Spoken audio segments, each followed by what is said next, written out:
Oh, what's up, y'all? Hold on, I'm just sharing this on Twitter real quick. Yeah, we're gonna be disrespectful in this live stream. Not really disrespectful, but I mean, we're just stating the obvious. I mean, listen, why am I able to find these articles? I mean, why are they telling us this to our face in the first place? That's what you need to be thinking about.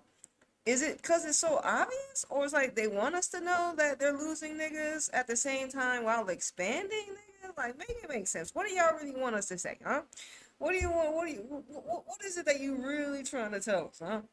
We we tired of Chelsea winning? Yeah, that makes sense. You know what I'm saying? And Arsenal somehow made y'all believe that they were good. Oh shit! Oh shit! Hold on. I told you I might be disrespectful. Okay, hold on. I thought I had the hashtags already. Let me see. So I have to do this over again. And mainly this is in I guess response. What up, buddy? This is in response. Let me get out of this screen. This is in response to of course we know that they're expanding, right? They just told us a couple days ago. Or I don't know if I'm probably not late, but they're expanding to 14 clubs. And it's not a coincidence. They're like, hold on, nigga, we losing niggas. We losing supporters, bro. We gotta expand. So it's an illusion. Oh my gosh. They losing people because people are tired of seeing Chelsea win. They are tired. Okay. Uh, Twitter, come on, why are you playing with me right now? Well, you already know we gonna hop into Chat GPT, and also, lol, if you ever just Google what people be using Chat GPT for, it'd be very insightful. Remember, everything in this realm is a tool, so is AI. AI just happens to be a instantaneous mirror to the questions that we ask it. You know what I'm saying? And my experience of life is different from yours. But since we are decoding the realm of women's football, this is something we all can resonate with, right? Look at them trying to distract me, nigga. Stop it. Stop it. I'm just trying to go to my page real quick. Yes, and we already made a video about WSL. We got some videos as well, but I am on a time frame, so I gotta hurry up.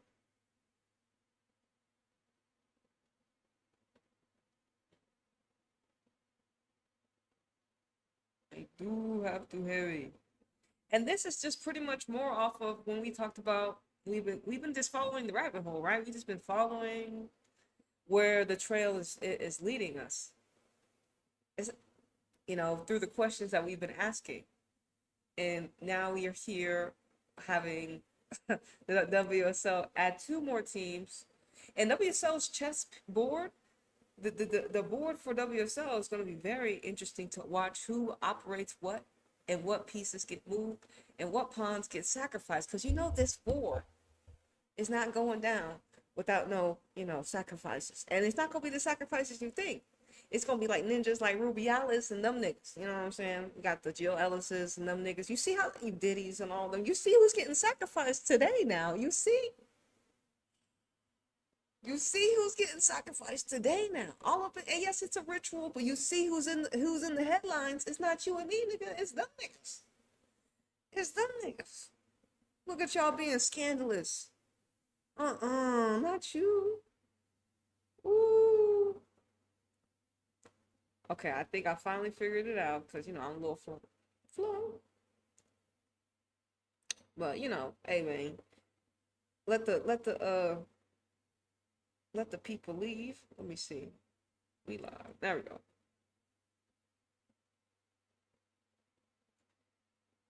We live.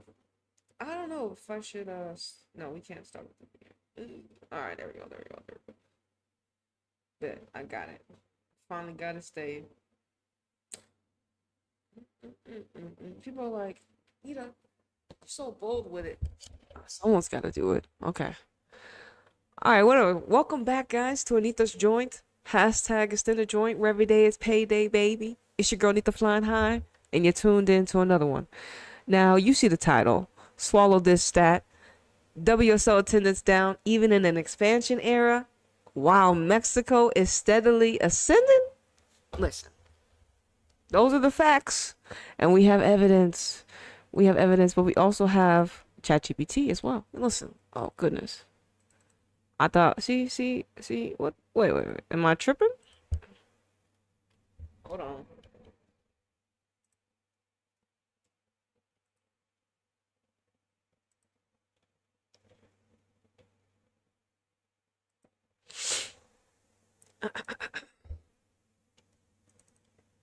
Okay, bad. We got it. All right, let's go. The bigger picture, once again, WSL. That's why you think. Why do you think NWSL is expanding so much? Well, we already hit NWSL and their toxicity of a club and their toxicity of a whole league and their scandals. That was just one side of a coin. That's just like the coin. WSL, NWSL, all these other leagues, and that was just one pillar in the pillar and how that league is getting destroyed. Okay, that was just one pillar. Now we're gonna talk about England's pillar over here, because there's multiple pillars that will ultimately kill a club. Not kill a club, but destroy a league, right? And unfortunately, WSL is super surveillance, super because of the men's game. You know what I'm saying? Because of the men's game is super under a heavy surveillance, the women in proximity to the men's game is as well. Now they're just getting more attention. That's why it's getting crazy. Okay, so because of that, this is ultimately, here we go. The bigger picture, WSL spiritual currency is collapsing even as they expand. See, this is the illusion of empire in its final stages. When a system's essence is dying, it compensates with superficial growth. That's what you're witnessing in Women's Super League, WSL, right now. And we're going to talk about, they rebranded as well. So look, they'll tell you we're expanding to 14 teams by 2026. Attendance is up, which is not. Well, more investment from Premier League clubs. But underneath those numbers, the frequency is flatlining. And it's not even our fault that it's flatlining. It's not us. It's not us as the observers. We don't go out there and play. We don't do that. It is those that tell the ladies, oh, you can only play like that. And there's those that scout players for image and not players for talent. So it's like when you tell her, hey, I need you to go score a goal for me, she actually has it in her. And then the ones that they recruit, they just have it on them, and you clearly see they don't rise to the occasion, unfortunately. Why the WSL spiritual currency is collapsing? Remember, we always talk about they sold their essence for image. The WSL traded its football soul for hypervisibility and Premier League proximity. And literally, we spoke this right before I even read it. You know what I'm saying? Y'all's proximity to the Premier League, it's unfortunate. Y'all's proximity to toxic masculinity is it's another manifestation of how, y'all sold y'all essence for image, unfortunately. And the men don't care. They still getting paid while y'all not even getting paid. You know what I'm saying? Listen, it's deeper than this. But remember, this is what it is in a mirror through the realms of women. This is what happens in the mirror through the realms of women's football. So let's go again. The WSL traded its football soul for hypervisibility and Premier League proximity. It became a PR product, a marketing arm of English football empire, not a football sanctuary. See, instead of them focusing mainly on the football and just like, you know what, who cares? Okay, now that we have quote unquote proximity to the men's league, we need to make sure our ladies can ball. See, instead of them thinking like that, they were like, nah, nigga, hey, smile for the camera, nigga. Smile for the camera, nigga. The camera's on. Anyways, it's sterile football, imported celebrity players, clubs chasing clout, not culture, meaning the deeper ancestral connections to community, land, and spirit was severed. And once that happens, expansion is just empire inflation. Once again, expanding without soul equals collapse in slow motion. The WSL expanding is like a dying tree growing from branches, while in roots while the roots rots, there will be, we got not new clubs, we got pretty much two of the lower division teams getting opportunities to go up. Same thing. The promotion, and then of course they're gonna expand it to two. Yeah, it's pretty much two teams from the quote unquote bottom tier going up. It's not really expanding; they're just putting their shit right there. But anyways, new clubs for the WSL, more matches for the WSL, higher salaries, so they say. But no essence, no ritual, no spiritual heartbeat. And what I think as well, they need the currency from the lower tiers to rise to help the WSL's frequency rise as well. So in a way, like I said, this is what they're trying to do. They want to siphon the other lower leagues' energy to get it back into the WSL because it's gone, because they sold themselves out. They're like, damn, we need two new faces. Ancestral pulling back. The ancestral currency that gave England women's football its magic, like Kelly Smith, Rachel Yankee, Farrah Williams, has been withdrawn. Uh-oh, they putting the goats in. Uh-oh. The ancestral currency that once gave England women's football its magic. Kelly Smith, Rachel Yankee, Farrah Williams has been withdrawn. The land does not bless that football the same anymore. You feel it in its half-empty stadiums despite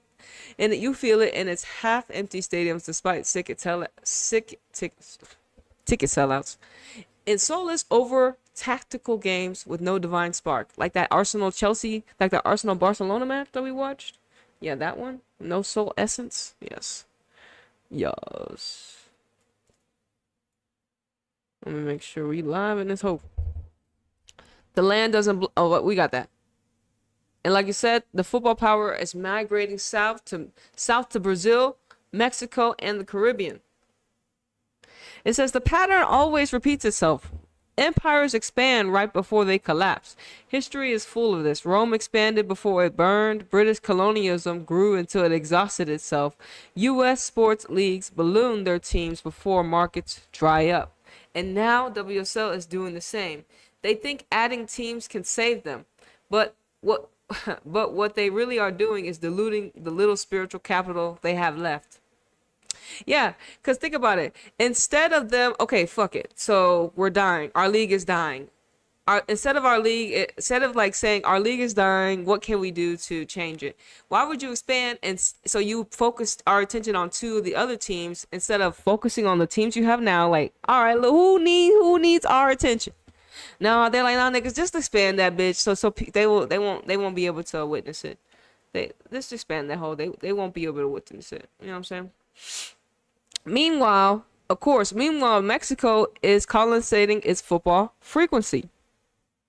Consolidating? Solid. While WSL chases more teams, Liga MX Femenil is deepening its roots. Clubs like Chivas, Tigres, and America aren't just adding players, they're building spiritual sanctuaries. The crowds chant ancestral songs. The football is street ball mixed with sacred geometry. And that's why the ancestors are favoring Mexico. Listen, this is all orchestrated from the divine. This is not something that I'm in. I'm just a helper. I'm just a messenger. All right, let's watch some video real quick. Because look, I was trying to look for a video that I had showed y'all last time, and I couldn't find it, but guess what? Your girl had already saved it, so they couldn't do shit about it. Okay. Hello, everyone. There's a surprising development happening in the Women's Super League, which was expected to keep growing. But strangely, average attendances last season dropped by 10%. That's a significant number and quite shocking, especially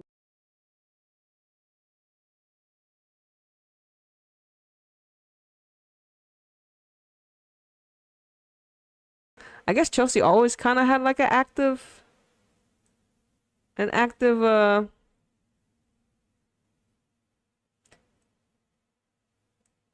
damn.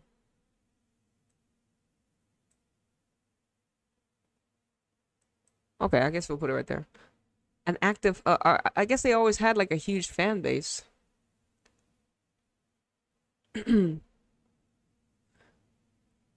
But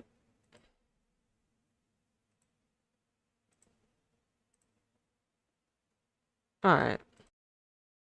With the growing popularity of women's football worldwide, where has the crowd gone? And why are people losing interest? Let's dive deep and crack the code together. According to Deloitte Sports Business Group report, the average attendance in the Dussel during the 2024-25 season was 6,662, compared to 7,366 the previous season. That's a loss of 700 for spectators per game on average. The big question is this a temporary dip or a sign of a deeper problem? The story starts with Bristol City, who were relegated last season. They actually had a strong home crowd, playing at Ashton Gatithe's same ground, as the men's team were 5th highest in average home attendance in the league. After their draw, newcomers Crystal Palace took their place but only managed an average of 1,779, which is 5,195 fewer fans.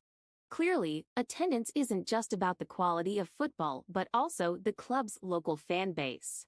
Unfortunately, it's not just Bristol. Big clubs like Arsenal, Aston Villa, Everton, and Manchester United all saw attendance fall. So Arsenal, Manchester United. Now Everton, Aston Villa don't really get love. I don't really talk about them, but we know United and Arsenal, especially Arsenal right now. Y'all niggas lost niggas. How, Sway? How y'all lose y'all attendance? What? Apparently we gonna crack Arsenal's back too, cause they look. I'm telling you, they said all the matches gonna be in Emirates Stadium.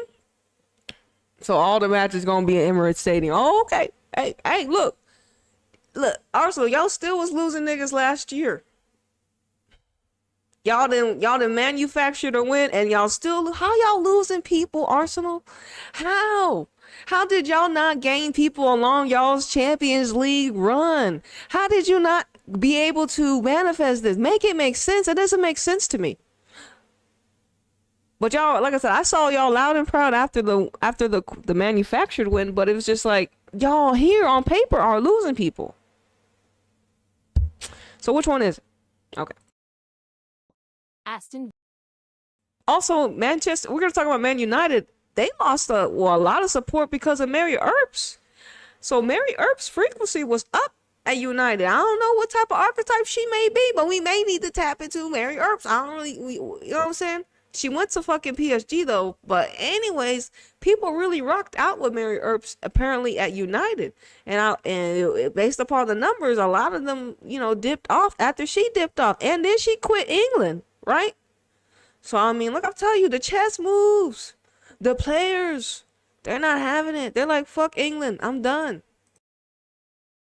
Villa and Manchester United suffered the largest drops, losing about 33% of their crowds. This is surprising, especially given Manchester United's efforts to play some games at the iconic Old Trafford, but the results were disappointing. However, not all news is bad. Liverpool grew their attendance by 54%, and Tottenham by 24%. This was helped by playing games at larger stadiums like Anfield and Tottenham Hotspur Stadium.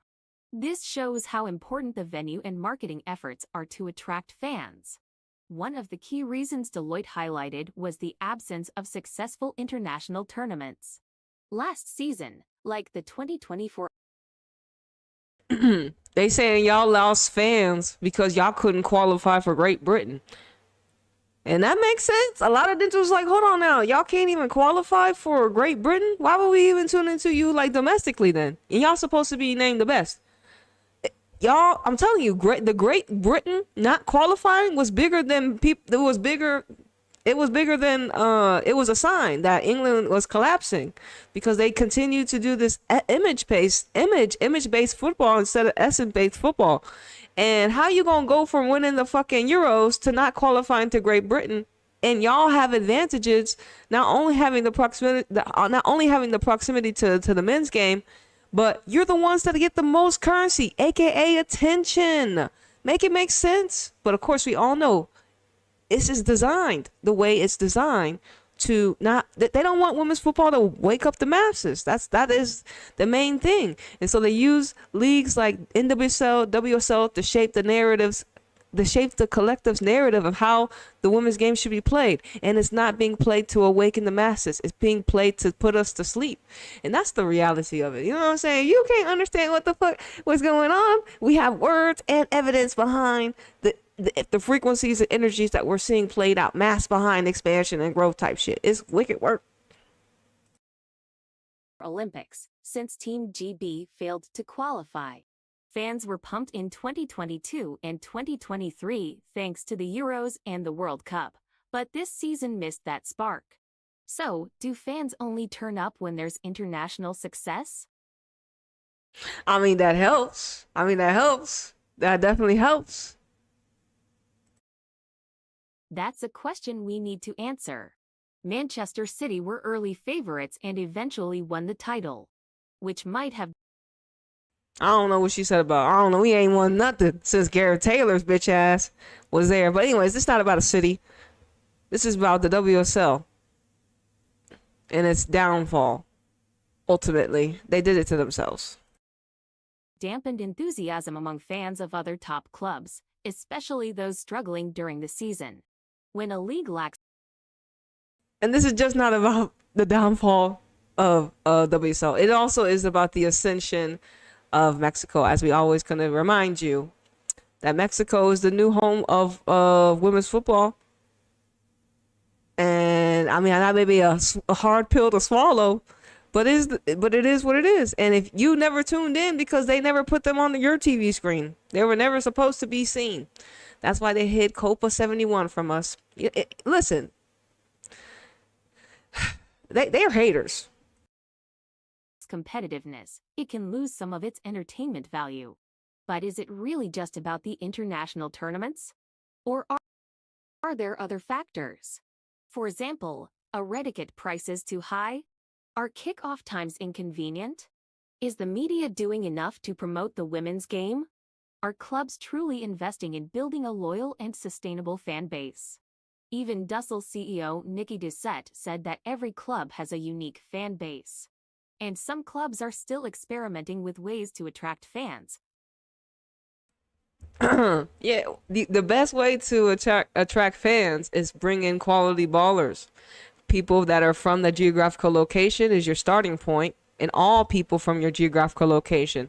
And then through that, may they be able to embody certain frequencies that attract other superstars from different lands, or, you know, people in that country, but just from another town over. And that's your best way. And of course you market them, but for their football, not for their image. With varying success.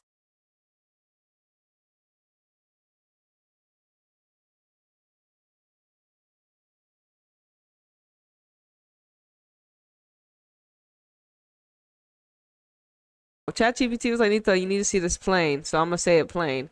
So the WSL expanding while its spiritual currency collapses is the last desperate move of a dying empire. And while they inflate numbers, Mexico is reasserting the soul of women's football. Okay? It is what it is. And look, I put the article, oh yeah, they lost fans this season as well, nigga. Look, right here, nigga. Hold on, not that one. Oh shit. Not that one. Hold on. Oh, what is this? BBC, what's going on with the falling WSL attendance, nigga? What's up with y'all losing people? This is Arsenal. How convenient. This is June 9th. So, you know, this is June 17th today, 2025. Average attendees in the WSL league dropped by 10% last season. Damn, double digits, nigga? Double digits? Last season dropped by 10%. That's double digits. So if you had 10,000 people coming through, now you only had 9,000. If that's the right math. Now, according to Deloitte Sports, we talked about that, which highlighted the drop of reported release on Monday. This has been put down to the lack of international football drawing attention to the domestic game. So they're blaming, once again, Great Britain not qualifying on y'all's lack of support, which is true. But also, the real reason is that y'all spiritual currency is dying. You do not have enough essence-based players to keep your league afloat. And then if you do, we don't see it. Chelsea have dominated. How many times? Uno, dos, tres. Well, I think more than my hand, nigga. And then y'all gaslight us, talking about we're expanding. Oh, hoe ass niggas. And then I got players like Bunny Shaw being abused this season. This is some bullshit. So, look, y'all was being toxic to players. Y'all was being toxic to players this season. Gareth Taylor and Chloe Kelly, nigga. Y'all was being hella toxic, bro. Look at the WSL, bro. Y'all scandalous. Stop it. Look. BBC's research found the 12 research found the 12 WSL clubs in total average 7,366 in 2023-2024 compared with 6,662, and in 2025 an average decrease of 704. So like I said, damn niggas, y'all went from 7,000 niggas coming through to 6,000 niggas coming through. Wow, that's shaking my head, bro. Y'all supposed to be growing. Why been the drop? One of the main reasons behind the fall of attendance last season was the relegation of Bristol City in 2023-2024. Despite losing all their home games as they made the immediate return to the champions, they were backed by impressive home support at Ashton Gate, which they shared with the men's team. They had the fifth highest attendance average home attendance in the WSL, 6,974, behind the big four, Chelsea, Arsenal, Manchester City, and Manchester United. A crowd of 8,749 watched the relegated confirming loss to Manchester City. Wow. While a bumper 14,138 attendance saw a 2-1 defeat by Manchester United in November. So Bristol City was bringing out their people. Bristol City had essence-based football. They had the fan support, and they were in the championship. They were in the championship, the tier below, and then they got promoted, and then they fell because they couldn't sustain. They didn't have the ballers to evolve right there, right? They lost all their home matches, but they was bringing out the people. Damn, so y'all's numbers definitely look bigger with a team bringing in 14,000, nigga. A Champions League team bringing in 14,000 ninjas in one match, 8,000 ninjas. They were averaging almost damn near 7K ninjas every game, every home game. They was averaging almost 7K. No wonder y'all fell off. Shit, that is a big loss. That is. We don't know how Bristol City doing, but they got people that support them. So protect Bristol City, nigga. Real shit. So we kind of glad that they dropped off because the end of this WSL is toxic right now. Man, which club's attendance decreased? Out of the 11 remaining WSL clubs, 5 had their average attendance drop between 2023, 2024, and 2024-2025. Arsenal, Aston Villa, Everton, Manchester City, and Manchester United. Damn, whatever's going down in whatever's going down in Manchester is definitely, look, oh my God. It makes sense. I mean, City and United definitely losing their spiritual essence. Even though they try to sign players like Caroline, it's not going to be enough. You know what I'm saying? It's not going to be enough. Arsenal, we already know y'all lead the gate and losing essence. Everton, Aston Villa, we got a peep game on those two teams. Aston Villa and United had by far the biggest drop-offs, with both clubs attendance falling by 33%. For Villa, the move to playing all their WSL games at Villa Park compared with only 5 this season before does not look to have paid off, though they also spent the majority of the recent campaign in a relegation battle. That's tough. Manchester United played the same number of WSL games at Old Trafford in both seasons, in the 2023-2024. Those games attracted attendance of 43,000 and 28,000. In 2024-2025, it was 8,761 and 31,465 with their former in their opening game against West Ham. However, they also had a fall in attendance at their main stadium, Leanne Sports Villa, with the average of 4,562 last season compared to 5,353 the season before. Damn, Man City had the next biggest decrease, of course, 8%, despite going from one to three matches at the bigger Etihad Stadium, followed by Everton at 5.5 and Arsenal at 4%. It says, Arsenal considered a success story in the league for the way they have managed to attract record numbers to the Emirates, played 9 of their 11 home games there last season compared to the 6 the previous one. Yet, while they did not hit the heights of the previous campaign, they broke the WSL attendance record and had 2 sellouts at the Emirates. The figures were still impressive, with 5 matches attracting more than 35,000. All but one of their matches surpassed 20K. That was the 5,539 who turned out for their midweek match in Leicester City in April, which was rescheduled for an evening kickoff at a short notice because of the Champions League involvement. All right, the teams that increased were Liverpool, Tottenham. Well, here it goes again. Damn, hold on now. All right, so this article, you got the numbers that we needed. Y'all niggas fell off. We all look. I don't got time to be reading their rhetoric. Their rhetoric will put your ass to sleep. All right. WSL expansion versus spiritual decline. Attendance is down even with growth. Because I put the article in. We just read. Average WSL attendance dropped 5 to 10% in the 2024-2025 season, sliding to around 7,300.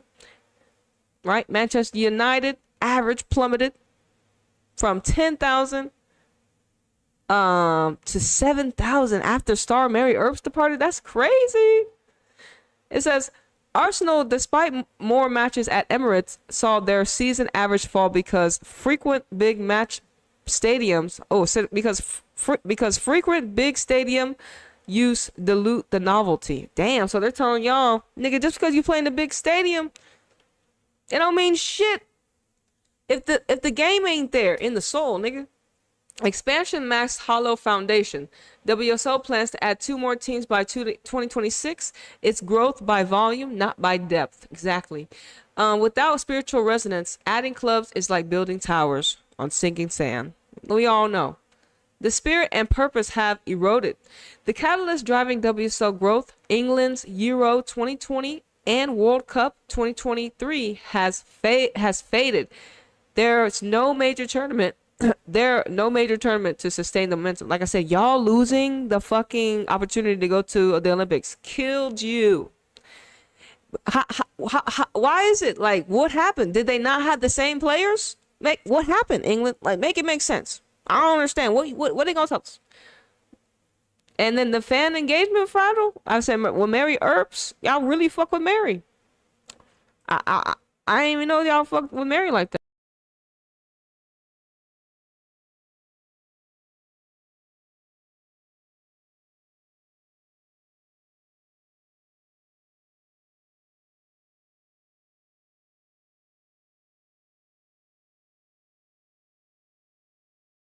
Why are fewer people attending WSL matches? WSL crowds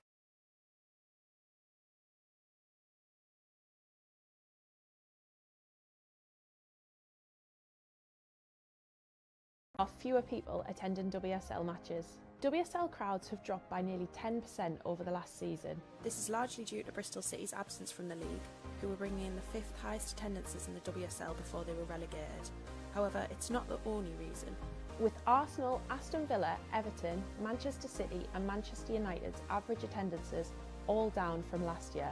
Arsenal are perhaps the most surprising. Despite their huge fan base and playing 3 more games at the Emirates, their crowds were smaller this season.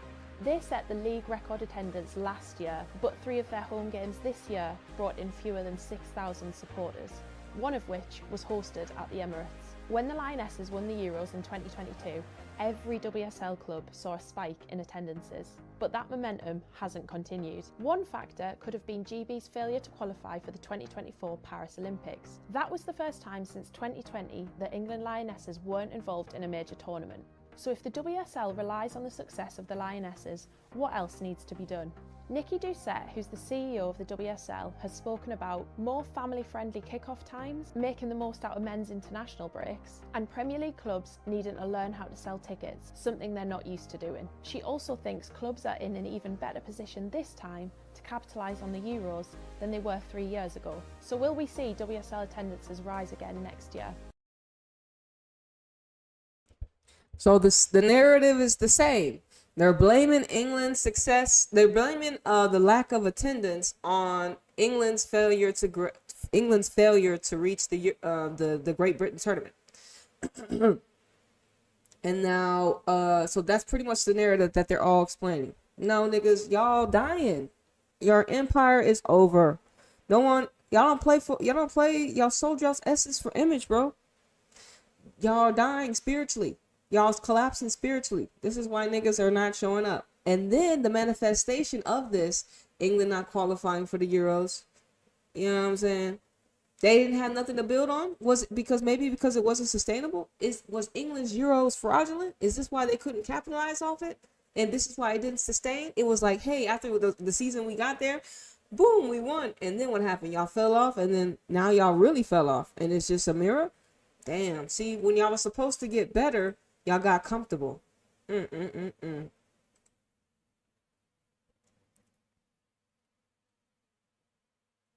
All right. Mexico, the contrast of Mexico pulling spirit, not expanding surface. Mexico football resonance is rooted in ancestral culture, community spirit, and energy alignment. WSL is growing outward. Liga MX is growing upward, deeper into the soul of the game. The bigger picture, while the WSL inflates its reach and infrastructure, it's losing its spiritual resonance that sustains real fandom. Expansion doesn't heal the hollow. Meanwhile, in Mexico, players and fans reconnecting with ancestral frequency, communal ritual, and football as ceremony, and that's where spiritual power is following. And like I said,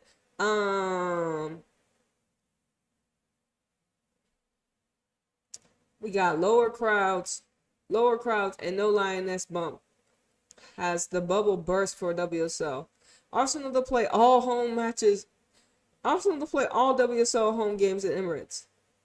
Growth of women's game held back by poor pitches. That don't help either.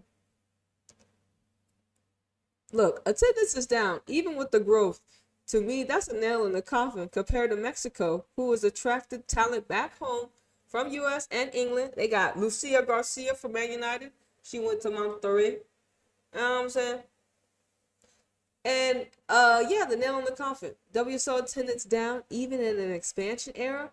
Even when they're supposed to, it'd be different. Look, like I said, it's like either England, y'all's fandom is salty, or like they petty. Like, nigga, no international success, no fan. We not coming to y'all shit. That's surface level. Or unbeknownst to them, they feel a deep disconnect in their football, in the football that is being mirrored back to them. Yeah. But on the surface, it's just like, oh, y'all didn't qualify for the Great Britain, so you know, we don't fuck with y'all no more. They could be. Look. I'm an England supporter. I fuck with all. That's why I'm doing this shit, England, because I fuck with you. You know, this is the reason I'm talking to you, and is because I fuck with you, and I understand the power of women's football to help awaken the collective. It's a tool. It's a mirror. It's just one of the things that God has given that has been manifested through. You know, it's in general. It's a tool to be to use, to learn from, to study.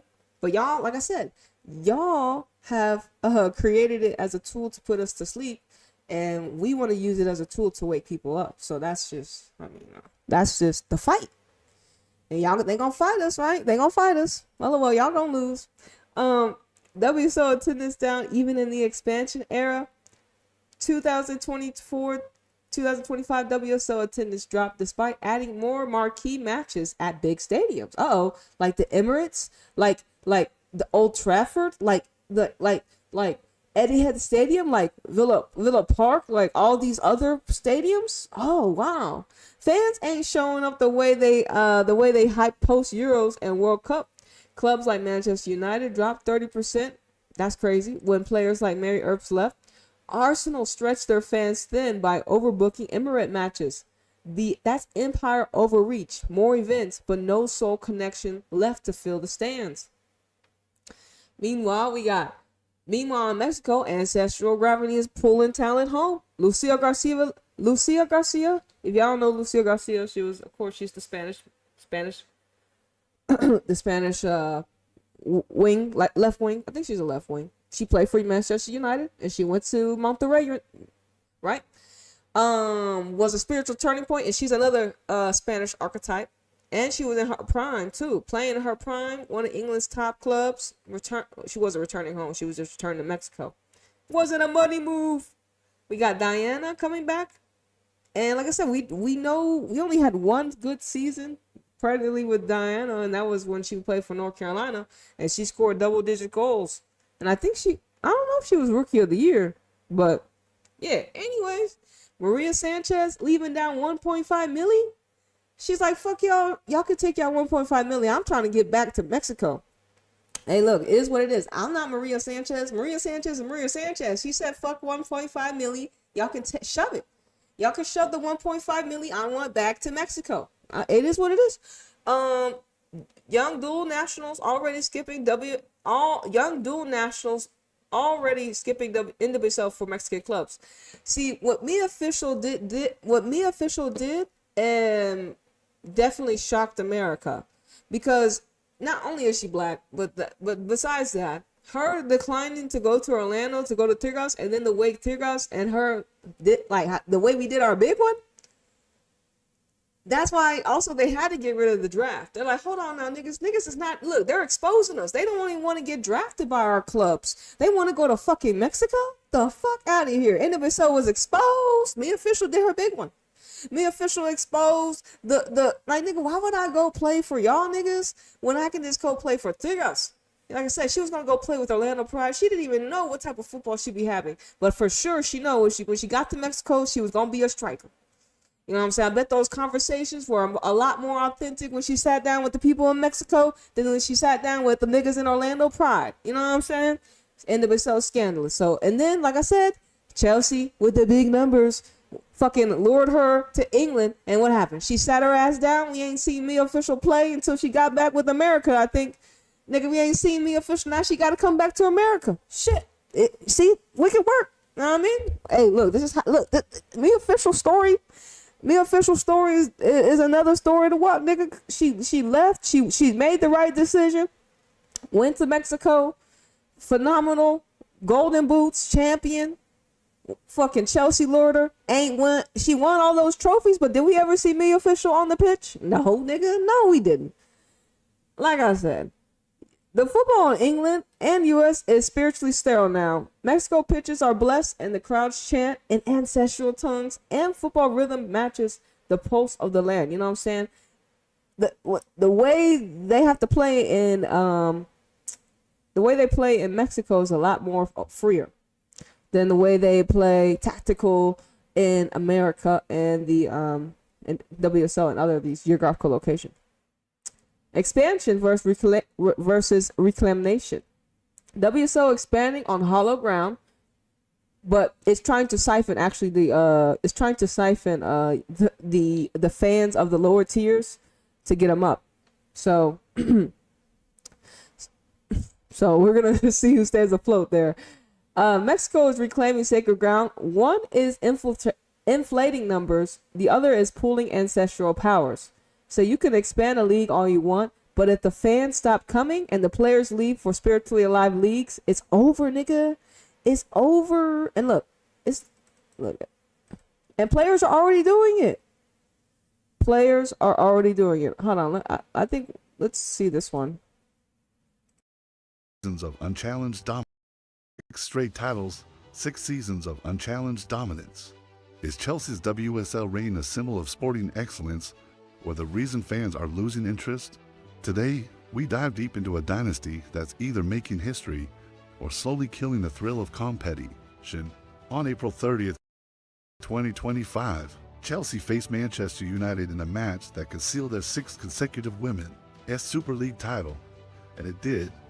A 67th minute strike by Lucy Bronze was all they needed, combined with Arsenal's shocking loss to Aston Villa the night before. So this video was supposed to be a preview of Barcelona versus Arsenal in the Champions League final, but Nikki Doucette had other plans for me, because for some reason, the WSL rebranded to the World Surf League. Oh, sorry, wrong picture. Listen, there's so much to go into here, so just hang with me. What the fuck? I am currently studying sport industry management right now, and I can tell you that doing a rebrand, even if it's just a logos, costs upwards of millions of dollars to sports leagues, mostly because those fees go to consultants. Whoever consulted this for the WSL deserves to lose a job. So if you missed it, Nikki Doucette said at the recent Barclays award show that there was something on its way. Then on Sunday, the Barclays WSL Twitter account tweeted this: "Tomorrow, 10 a.m., our channels, a new era." That feels like a threat. I'll be honest, at first I was scared that they were going to remove relegation, since they were considering that earlier in the year, but thank God walked that back. Doucette has also said she wants women's football to have a Glastonbury-like feeling, which... Huh? Like, listen, I've had a bad feeling about Doucette ever since she became in charge of the WPLL, and boy were my instincts right. Before touching any of the logo things, it's important to understand that the top two leagues, the WSL and the Championship, changed governing structure in 2024, creating a new organization to, quote, lead the women's professional game into a new era. Please go back. They appointed Nikki Doucette as the CEO, someone whose background is mostly in finance, like real finance. We're talking Citigroup Global Markets. So, her biggest experience in sports, you ask? Oh, she was the general manager of Nike Women's UK. And yes, she's Canadian, so now we've got someone from the financial sector in North America trying to govern an English football league. I mean... And damn, weren't the Canadians caught cheating? Listen, this is who England wants in their house. Hey, look, y'all got a peep game. Hey, look, I don't even know. Look, the rebrand, people hated it apparently. I could care less, honestly. I was like, whatever. That's surface level rhetoric. But y'all hated it, so I just wanted to let y'all know that y'all didn't like it either, so... Come on, and I'm saying this as an American. From the beginning, it was obvious this wasn't someone who really gets football culture, especially not in England. There's a difference between running a brand campaign and actually understanding the heartbeat of a football league. And that gap is showing with this rebrand. Pretty quickly after the announcement, people found the new trademarks that the WPLL registered, and the backlash was immediate. Not only that, exposed that they are renaming the Women's Championship to WSL 2, which is also deeply controversial for reasons that I'll get into later. The immediate backlash was so bad within the first few hours that they deleted the original announcement tweet. Damn, not y'all getting trolled by y'all collective. That's crazy. Look, I wasn't one of them. I could care less, but y'all, it was on your ass. They were like, this shit is shitty. That is crazy. Just like Boss Nation, the collective is like, nigga, y'all need to come correct. What kind of rebrand is this shit? And this is the power that we have. I mean, every time we say something, every time we move as a front, as together, unity, yes, we make shit happen. But, you know, people's egos be getting in the way. They're like, I can do it all by myself. But like I said, when it comes to the when it comes to the women's game, I mean, there's a divide. There's people that want artificial football, and there's people that want sacred football. And we've been conditioned for artificial. And people like me have woken up to be like, hold on, now, nigga, this has to stop. This has to stop. This is so surface level. The shit we be talking about. Where is the soul? Even like where is the soul depth in what we are saying when it comes to the things that we are reading? Huh? Okay. But after spending so much money on it, they couldn't walk back. So Monday, it launched. To overwhelming negativity. Like, I have not seen a single positive comment on any of their channels. So if you're looking at this and wondering what's wrong with it, I'm about to tell you, and there are a lot of reasons. Before we get to the new logos, let's talk about the marketing angle, because it's wild. The whole campaign is like, we're more than a league. And honestly, no, you can just be a league. That's enough, please. They're trying to sell this like it's a music festival, not a football competition. And to be fair, they said they wanted to go that route, but the execution, it's... Nigga, y'all can't even market right, nigga. Y'all sold y'all's essence for image, and then y'all's images are getting negative reviews. Huh? Man, see? It's all orchestrated. You hired an outsider, aka a Canadian? Was she the only spirit and body that y'all trusted based upon the interviews? She were like, y'all couldn't find no one better? No one in England wanted to have that job. No one in England was like, no one in England wanted a rebrand, right? But some Canadian on the outside world did. Who's technically running England over there, huh? Some outsiders in Canada? So yeah, that's hilarious. I mean, this is who they be putting foreign niggas in charge of you, nigga. Like, and like I said, this is just what? This is just a rebrand. Like, they trying to erase history because they're trying to step into a new history. They want to erase you of the old history because we've been programmed with the same logo, and now we get a new logo, so we'll program you with that logo. Ultimately, listen, nigga, this has been documented. This is documented, nigga. Y'all can't run from shit. But this is a pattern of reprogramming, new era, reprogramming. That's a code word, nigga. New programming, new era, nigga. New programming. Man, they scandalous. Giving girl boss aesthetic. Like, look at this. Pitch, please? Come on, man. We're better than this. I think this tweet really sums up my feelings about it. The way they're marketing it makes it feel like they don't think football itself is enough to sell tickets, which is just so backwards and wrong. They're aiming at this narrow demographic of parents and teen girls, like that's all the sport can appeal to. And in doing that, they're actually infantilizing women's football. Treating the WSL like a family-friendly alternative to the Premier League is way more hurtful to the growth of women's football than they think. You can tell by the colors and aesthetic also that they're trying to make it more girly, I guess? Which, again, as someone who studied... But you know what also it looks like, nigga? My fucking logo. Let me pull that bitch up. Let me see if I got that hoe. Oh, shit.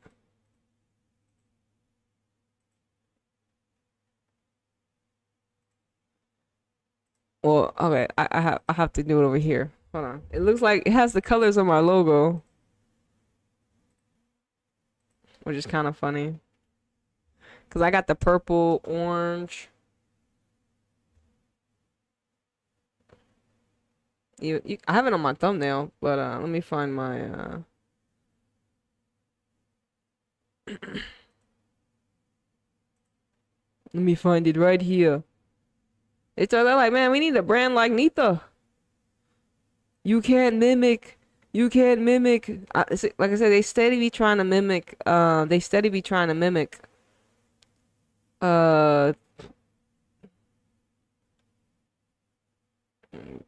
damn, why can't I find the words for myself?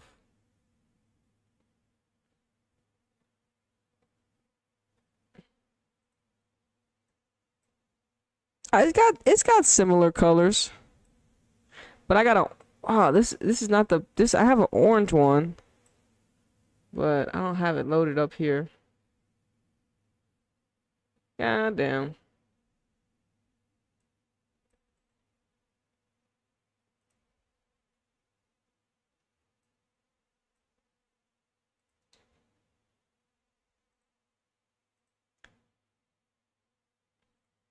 Okay. So yeah, it's like the purple, orange, yellow, pink, and then mine's like, bro, how come oh, this is the video. I'm tripping.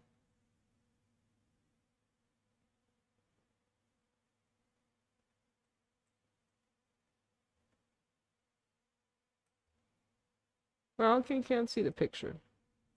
Oh.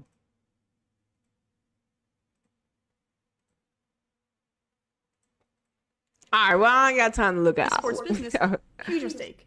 This is a massive misread of the actual audience. Most viewers of women's football are men. At the 2023 Women's World Cup, 58... Wait, what did it say? It says FIFA. Wait, most of the attendance is men? Is that what she said? Which is just so backwards and wrong. They're aiming at this narrow demographic of parents and teen girls, like that's all the sport can appeal to. And in doing that, they're actually infantilizing women's football. Treating the WSL like a family-friendly alternative to the Premier League is way more hurtful to the growth of women's football than they think. You can tell by the colors and aesthetic also that they're trying to make it more girly, I guess? Which again, as someone who studies sports business, huge mistake. This is a massive misread of the actual audience. Most viewers of women's football are men. Oh, it says most. She said most viewers of women's football are men. Okay, that's what she said. At the 2023 Women's World Cup, 58% of UK viewers were men. That's not an outlier. Across all sports, men make up the majority of the audience regardless of the gender of the athletes. This is another quote from Doucette, which in my opinion proves she's not equipped to understand European football. No, we should be leaning into tribalism actually. Look, do we want hooliganism? No, maybe not, but there are benefits to that vibe, especially if you can get club fans to get more invested in the women's game. It's easier to attract returning customers than new ones, yet they're trying to reach a completely different demographic. I think it's pretty clear this isn't targeted towards fans. It's targeted towards investors and private equity to link themselves to something seemingly progressive. Like, do you think Michelle Kang is investing this much out of the goodness of her heart? No, she's... Damn, now she's exposing Michelle Kang. Michelle Kang, another caretaker, aka she's a part of the dilution and the siphoning of, they're pretty much destroying Leon's blueprint, bringing John, well, pretty much they're trying to bring in, as we all know, they're trying to bring in Barca's blueprint through Jonathan and make it with Michelle Kang's billionaire. But it's just marketable. They're just trying to make we're gonna make Leon more marketable for the investors. And like I said, it's gonna be a lose because people are not gonna like it. It's gonna come from inauthenticity. Exposed. Posturing. It can lead to good, but she's doing this for her image. This is making the league more palatable to other investors who don't understand football. Private equity. It's pretty clear that Doucette and other executives of the WPLL doesn't understand football culture on any level, especially in England, and this is on display in their choice to rename the second tier that we'll get into later. First off, this logo is a clear downgrade. You have something with substance here, right? A crest. Simple, but unique. Something you can try to draw. The most iconic sports leagues in the world have logos that you can recreate in your head clearly, but stand out against others. Then you have this. This looks like a logo for an energy consulting company that states it's worldwide but only has headquarters in Washington, D.C. and London. Like, I don't get the vision here. Nothing here screams football league or football adjacent in general. Like, is it supposed to be a football? I don't know. It also results in this social media profile pic, which... Huh? Like, it's just lines. Meanwhile, this is the Premier Leagues. See the difference? This has character! This looks like it could be a logo for a last-second international break invitational tournament like the Arnold Cup or the She Believes Cup, and it would still get fan flack. The main reasons this feels so off is how corporate it is. It is a mockery of football. This goes for both of the logos also. I assume the icon will be on the armband and like, ugh, that feels so wrong. Now, onto the text logo. This is really bad from a differentiation standpoint. Like, if you don't know, the WSL shares an acronym with another sports league, the World Surf League. This is their logo. Look familiar? For years, the Women's Super League has had SEO problems about this. If you search WSL on Google, you'll end up with the Surfing League's pages instead of anything football related. That's why the old crescent logo made sense. It avoided using WSL so prominently. But now they've tossed that all out and made themselves even less visible. It's like, hey, let's make it even harder to tell them apart, even though most English football fans might not even know we are called this. Like, look, this logo looks like it could be more of the World Surf League's logo than the WSL's. And it's also not just that, this is also unoriginal. The coloring feels like a knockoff of the classic WNBA text logo, but the WNBA has earned that identity. They've owned that look for years with a strong visual brand behind it. This, it looks like someone copied the WNBA logo and just tilted it. See the slant of the W? That's what ESPN does for ESPNW for its woman-specific page. Damn, y'all lack creativity, bro. Y'all lack creativity. Y'all lacking a lot of things. People are cracking y'all through y'all's logo. Why are y'all doing this to y'all's collective? Why are y'all doing this? Why are y'all rebranding the WSL? So they don't want people to know what team plays on what league. That's all the same, huh? Making it harder for people that want to watch football in England now to watch. Well, like I said, they're collapsing. They're trying to do everything to throw at your attention a rebrand, expansion, but they're collapsing spiritually. Chelsea 6-time champions. No fans are not showing up. Yep, y'all are collapsing. Yep. They're clearly trying to emphasize the W as in woman. This whole thing kind of strips the league of its identity. The old logo had a shape, a visual you could associate with the league. I can't imagine associating anything with this. Even worse than the logo, they made it be the same across the WSL and Women's Championship. What? These are two different leagues. Having the same logo is objectively stupid. Which brings us to the biggest takeaway from this whole rebrand. The second division is no longer the Women's Championship. It's now being called WSL 2. Actually, the women's second tier did actually used to be called the WSL 2 until 2018, where they then adopted the Women's Championship. Of course, mirroring the EFL pyramid on the men's side. Let me just say, there's a reason why it was originally renamed. In the UK and European football culture, sticking a 2 on something usually means it's a developmental or reserve side. Like Premier League 2, that's an under-21 league. In England and in Europe, it's a common structure. Like I support Rosenborg in Norway, and their second team is literally called Rosenborg 2. They play in the 4th tier, it's a youth team. So bringing back WSL 2 makes the second division just sound like a feeder league, which it's not. That label devalues the entire competition and creates an even stronger barrier in between. Now, it is a possibility that second tier clubs actually did want this, because this gives a stronger branding tie to WSL, and I get that. But listen, this won't help. The launch video doesn't even feature a single WSL 2 club. I'm not kidding. Not one. It's not about inclusion, it's about accessibility to those unfamiliar with English football. One of the largest problems, though, with this rebrand isn't the rebrand itself, it is that there's so many other things that Women's Super League has to address besides their branding. Do you want to know what really stood out to a lot of fans in that announcement video, though? The clip they used of Bunny Shaw. Now, it's a really powerful moment. During an Arsenal game, Shaw was racially abused by the fans and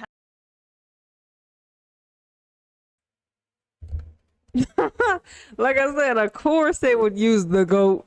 Of course they would use the Black Queen and siphon her currency for image. Are we surprised? No. We're not surprised that they use people like Bunny Shaw. Are we? This is their game. They love doing it. They're like predators. You know what I'm saying? But I didn't know this. So what happened? to take a step back from playing a few games. She scored in her return, of course, and made this Black Power salute. Again, a powerful moment. But then in the video, the words over it say, "We're not just a league, we're a movement." We are a movement. And it's like, hold on. We? Because if I remember... Wow, good catch. We are a movement. Interesting. Like I said, they can use people like Bunny to try to narrate the collective. But clearly, she was like, hold on, this was definitely not the case. If we know she was spiritually attacked on the pitch due to the actions that were being done off the field. And like I said, the black women are not protected in the WSL or in the world because we're the originals, and they think we can hold it down by ourselves. Which, in essence, have you not seen us do that? Of course, because that's what we do. But yeah, are we surprised the WSL is using Bunny Shaw Black Power moment for their marketing campaign? They're demonic. It is what it is. They're demonic. They're demons. That's just why y'all are going downhill. I don't know what else you want us to tell you. You are putting the proof in the pudding. You know what I'm saying? You're exposing yourself. You put your own nail in your coffin, homie. Right? The WSL completely dropped the ball when this happened and failed Bunny Shaw. Look, it's not a secret that English women's football has had a really bad track record when it comes to race. And when Bunny was abused, the league missed the whole point somehow. It coincided with Chelsea's Millie Bright getting called shit by fans during a game, which, yeah, not that great. But those two situations are obviously not the same. Still, the league lumped them together in a joint statement. Like, oh no, fan abuse is bad, and use them both as examples? Like, what? You cannot compare racist abuse to fans criticizing someone's performance. There are levels to this. And it goes deeper. The WSL has had a problem with racial bias in officiating for years. Just look at the players.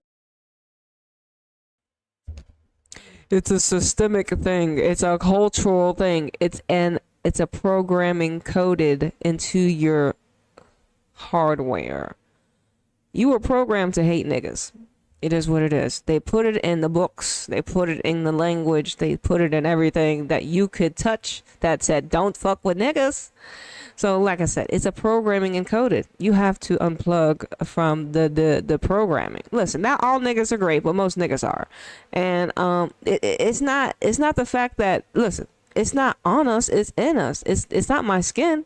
It's definitely not the skin. It is what's in us, and that is what they hate and despise and want to erase. But ultimately, they can't do shit because, I mean, who are you, nigga? Like, who are you, nigga? Who are you? You know what I'm saying? But yeah, that's how it gets down. It's not your fault you were programmed that way. Like Olivia Smith, Bunny, and Myra Ramirez. They're players that get hacked down constantly, and refs swallow their whistle. There's a real bias at play. It's a fact that non-white players get fewer calls, and it's tied to tired, old stereotypes about physicality. So now, to see the league use Bunny's moment in their... We all know you've been programmed to hate niggas. You don't see niggas as human. You don't see, you know what I'm saying? You have been taught in school to think of us in one way and one way only, which is somehow a threat to you. But ultimately, like I said, we always continue to reflect the opposite of what they try to make us out to be. You know why? Because it's in us and not on us. And this is what they hate. Like I said, they're like, damn, I just can't get her to fold.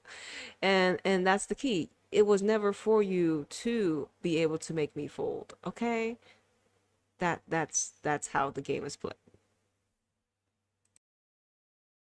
Promo like, look at how powerful our players are. Look how they take a stand. It's just performative from the WSL. Like, no, protect them. Myra Ramirez was literally almost killed on the pitch, and the ref didn't give a card. Where's the energy then? Listen, the whole point here is that there are much larger issues the WSL has aside from their branding. There's still no VAR, and many will consider that a good thing. They even allude to it in their marketing. But the refereeing in the WSL is god-awful. Like, we need VAR so some of these players can get more cards. Instead of investing all this money in the rebrand, they could have invested in referee infrastructure. They could have explored potential campaigns to protect their players from racial abuse. They could have expanded the Women's Super League from 12 to 16 teams, made promotions 2 up and 2 down instead of just 1, integrated academies. But no. Instead of addressing real problems in the league, we get this. Something that strips away its identity when they really should be expanding. Oh, she's talking about stripping their identity. Damn. We talked about how they stripped the players' identity by putting them in different positions. This makes them unaligned. Now, like I said, this is a programming thing because they're issuing us into a new era. So this is a new programming. They want to erase the old WSL league. Whatever you learned in the past is in the past. Because Michelle Kang's team is here. We got 2 promotion teams. Look, it's a change. It's a new era. Forget about Chelsea's last year's 6 run. We're in a new era. We're not different logo, different league type shit. You know what I'm saying? New programming. Get with the program. In the leagues. Look, North Americans coming in and fundamentally misunderstanding English football is nothing new, and this is coming from someone who grew up in the United States. This whole rebrand is corporate girl bossification. Like, even the WNBA over here in the States doesn't make that mistake. They lean into the fact that people like the league because the girls are rough with each other and actually defend, unlike the NBA. They get into fights, trash talk on the court, and the fan base loves it. Instead, this rebrand is shying away from having any identity appealing to actual football fans and culture. Football is identity. People's clubs are large parts of their identity. And when that's very clearly being over-commercialized, issues arise. Like, I wrote a whole thesis about this. When you make something for everybody, you end up appealing to nobody. The old logo was good. The new one is trying to modernize something that was already working. And you know, this whole minimalist and modern logo thing is the worst thing to happen in sports because it removes the soul of the team and leagues, takes the identity out of it. Thank you so much for watching my video. I hope you enjoyed. Yeah, thanks, homie. Yeah, that's cool. Wicked work. Oh yeah, that's my logo, homie. It's similar.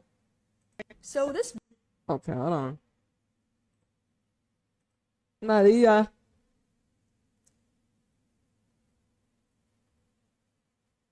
I want to talk about why Arsenal stretches their fans thin and now moves everything to the Emirates. Why is Arsenal doing this to their club? What happened?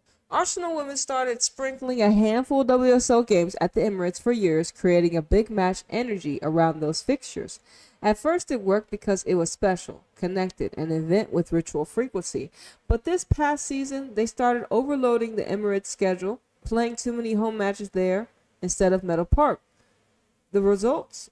The fans got fatigued, attendance average dropped, the novelty wore off, the spiritual currency of those fixtures dissolved.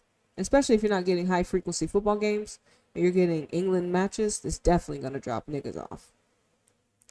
It says now they're committed to moving every home match to the Emirates. That's crazy. So he meant to say 2020. Where's the article?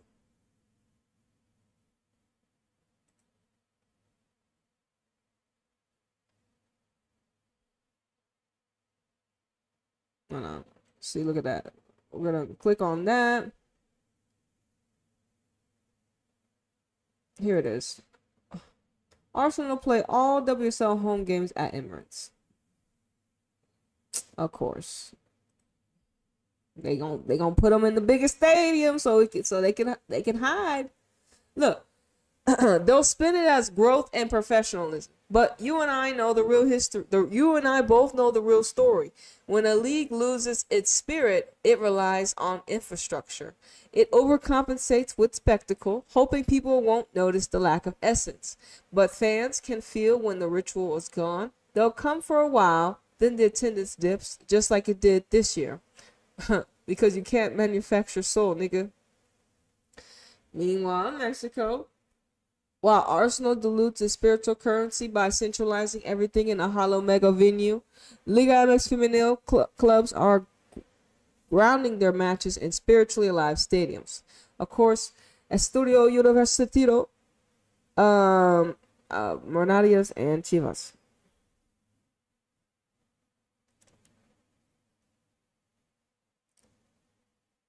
When WSL clubs like Arsenal are overreaching because their spiritual reserves are depleted, they're mistaking size for substance, stadium lights for spiritual fire. Meanwhile, of course, Mexico. We all know why Arsenal dried up, right? We know why Arsenal dried up. Well, they don't have a lot of diversity, that's for sure. That's one thing. So they sold essence for image. It started when English football. This is pretty much what we talked about.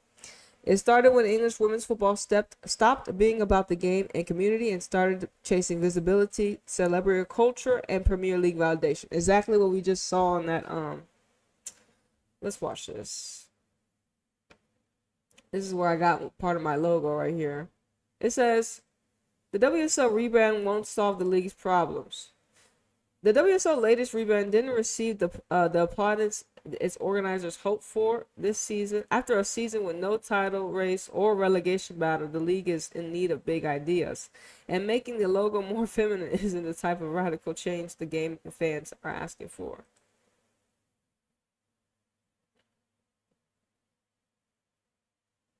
Y'all want to see the video real quick? Get the audio for y'all.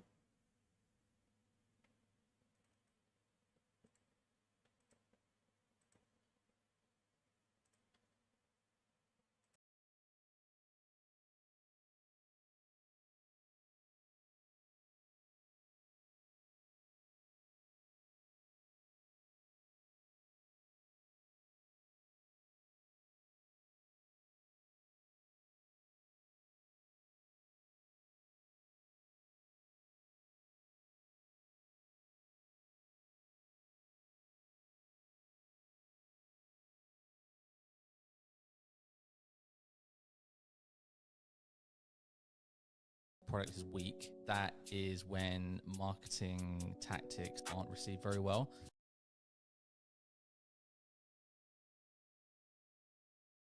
In that division that will enhance the competitiveness. However, the innovation that this group is focusing on is rooted around like marketing and presentation, and to be honest, those aren't the things that need urgent attention. If you look at how the women's game has changed in the last 5 or so years, like, you do have good TV deals with good TV appearance slots, you do have players platformed in campaigns fairly regularly, you do have generally more awareness and coverage given to the game. Not enough, but the improvement has been noticeable. Where there hasn't been improvement is on the on-pitch product. And I think when a product is weak, that is when marketing tactics aren't received very well.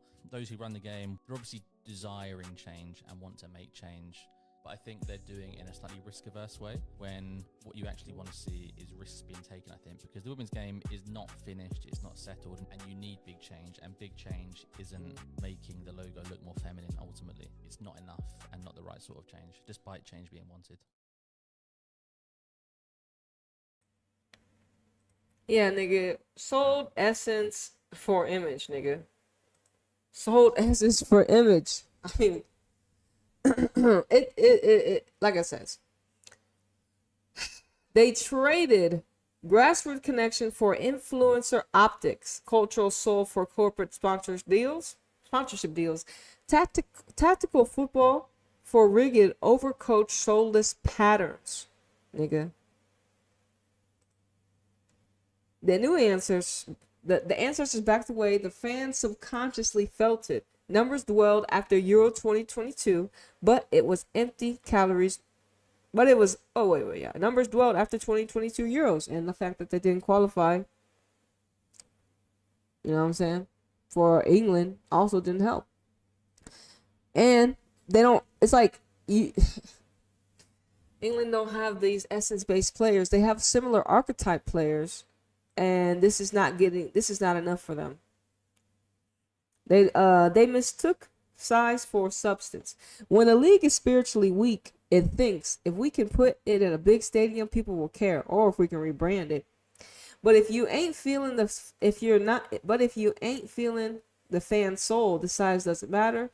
You get moments like this season, big Emirate games with thousands of empty seats, hidden behind curtains.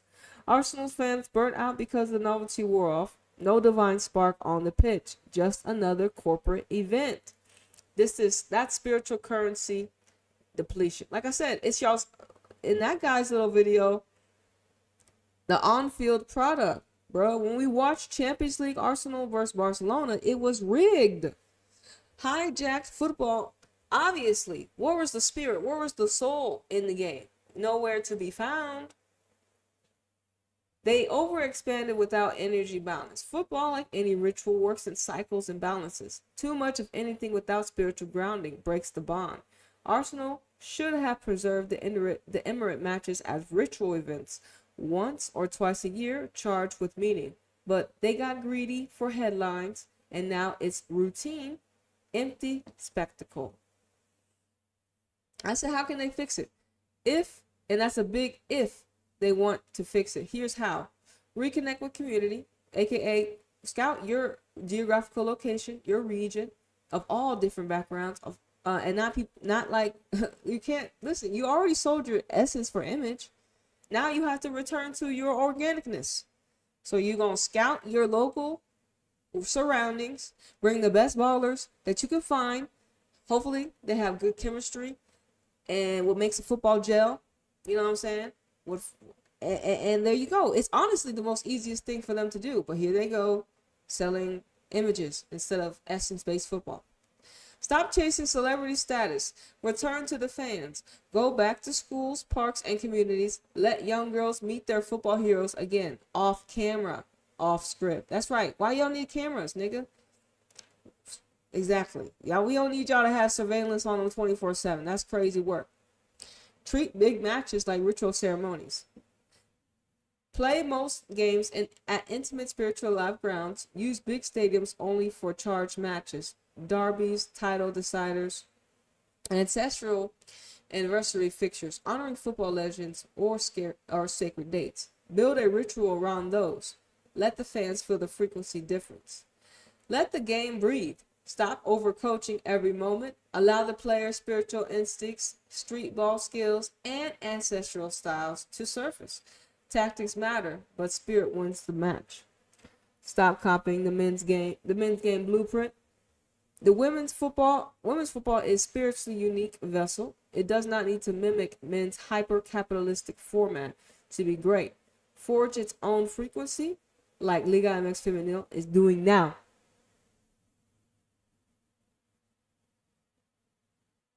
Now, the unstoppable rise of Mexican women's soccer. We're gonna tune back into Mexico. Of course we are. Because all that England stuff just gets you way down. So we need to ascend with some spirits and bodies that know how to get the job done. Okay, I think I got like one video.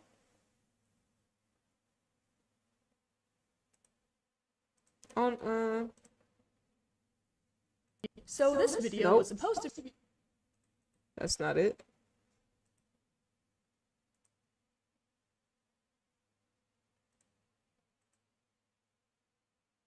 The WSL. Oh, damn, that's not it. Oh.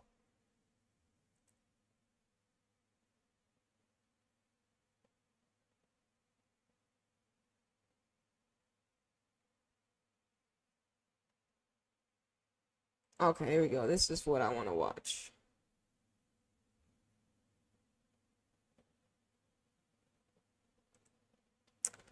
Okay, real quick.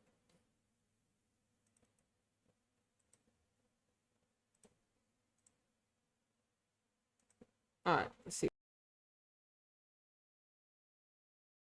Hi there, Caitlin Clark here, the women's sports marketer, not the basketball player. Now today, I really want to talk about La Liga MX Femenil, which is the domestic women's football league out in Mexico. Now a lot of you probably associate Mexican women's football with the film Copa 71, which unpacks the first unofficial World Cup that took part in Mexico City. But there is so much happening on the ground right now in Mexico.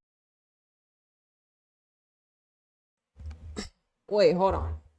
She thinks a lot of people associate Mexico League with Copa 71. We just found out. I mean, I just found out. Do y'all think that? I don't know. We gotta make sure. Well, anyways. Mexico, in terms of women's football, there is record attendances at games, key players are playing in the league, international players, and some of the teams have a record social media followings. One thing that the league has done really well is kind of build an infrastructure that really builds national talent. Each club is only allowed 5 international players, and the rest of the squad has to be built of Mexican talent, meaning that elite pathways are really strong in Mexico. The second thing the league did really well when it was first established was work with clubs so that the women's team had equal access to stadiums, some of them having their own locker rooms now, training facilities and branded opportunities. Now I got myself down to a Club America game at the Azteca where the likes of Maradona, Pele and the first unofficial Women's World Cup took place, and honestly it was phenomenal, it was packed. So another thing that the league is doing really well at is just how they're raising their international appeal. So stellar players like Jenny Hermoso, who signed a kind of record deal there at Tigres last year. There's Katlana, the CAF Women's Player of the Year, plays out in Mexico. Even Mia Fisher, the kind of current Chelsea players, played out there. Players are really starting to see the potential that the league offers. Another way that the league is kind of expanding its footprint globally is they're looking in partnership, pre-season tours and friendlies with some of the key household names in women's football. So Barcelona Femenil last season did a pre-season tour against Club American Tigres. We've also seen Bayern Munich do the same thing. And also, lots of the NWSL clubs are now booking friendlies out there. So I think the last thing we can learn is just how well the club, the league and athletes are building their brand across social. So the league itself can boast of 1 million followers, which kind of benchmarks it against the likes of the WSL and the NWSL, which is kind of crazy to think. And some of the athletes themselves have a huge social media following. There's a player called Juana Gutierrez who has a huge following of 2 million followers and kind of posts videos of her dancing, her on camp. There's also a couple that kind of have videos of them kind of raising their child together, of their kind of profiling same-sex relationship. So if you find yourself in Mexico, please please get yourself to a Liga MX game. There is so much exciting stuff happening over there. There's so many great communities that I can connect you with, and I just think more people should be watching women's football out there because it's phenomenal. There's so much happening. Spoken like a person that fucks with Mexico. Like I said, you cannot not be up. Like, I mean, if I never been to a stadium, but I know. I mean, Mexico football is on the rise, nigga. Whether you like it or not. Whether you like it or not. So we put down this article. Let's go to this article, and I'm gonna show you what we did. Where is this hoe at?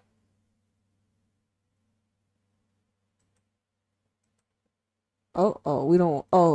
Sorry. I didn't mean to trigger y'all with that. Y'all losing attendance. Oops.